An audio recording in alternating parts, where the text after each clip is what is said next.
প্রিয় ছাত্রছাত্রী, তোমাদের সকলকে আমার স্টাডি রুমে স্বাগত। তোমরা যারা বিভিন্ন কম্পিটিটিভ এক্সাম, বিশেষ করে যারা কলেজ সার্ভিস কমিশনের জন্য নেট সেট জেআরএফের প্রিপারেশান নিচ্ছ, তাদের জন্যই এই স্পেশাল ভিডিও।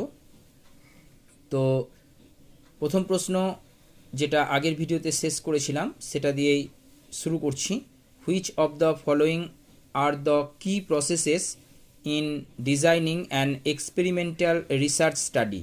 এই প্রশ্নের উত্তর হচ্ছে option B, 2, 3 and 5।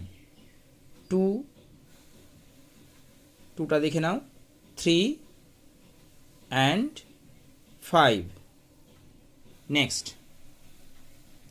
which of the following statements about adult learners help an instructor while developing his andragogy? এই প্রশ্নের উত্তর অপশান এ, অর্থাৎ 1 দেখতে পাচ্ছ, 1-এ কি রয়েছে, নেক্সট হচ্ছে 3 এবং লাস্ট হচ্ছে কোনটা, 5, তাই না? তো 1, 3, 5। নেক্সট 13 নম্বর দাগের, what is not said may be more meaningful than what is said is an idea that lead to the development of?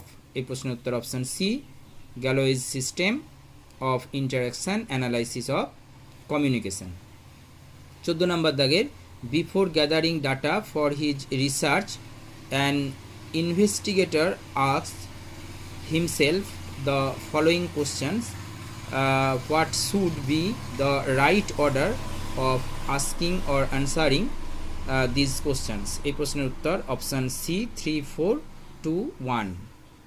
ঠিক আছে, এইভাবে অ্যারেঞ্জ করতে হবে। প্রথমে 3 আসবে, তারপরে আসবে 4, তারপরে আসবে 2, তারপরে আসবে 1।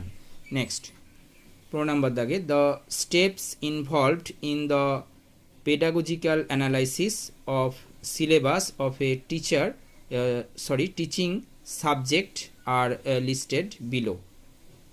এই প্রশ্নের উত্তর হচ্ছে, এখানে দেখো একটা রয়েছে, তো এই প্রশ্নের উত্তর অপশান সি, 3, 1, 2 and 4। ঠিক আছে, তো যেহেতু এটা তোমাকে কি করতে হবে, স্টেপসগুলোকে পরপর সাজাতে হবে, তো এই প্রশ্নের উত্তর হচ্ছে তোমার কি, প্রথমে আসবে 3, তারপরে আসবে 1, তারপর 2, তারপর 4। তোমরা প্রশ্নটা লিখে নিয়ে সাজিয়ে নেবে। Thank you.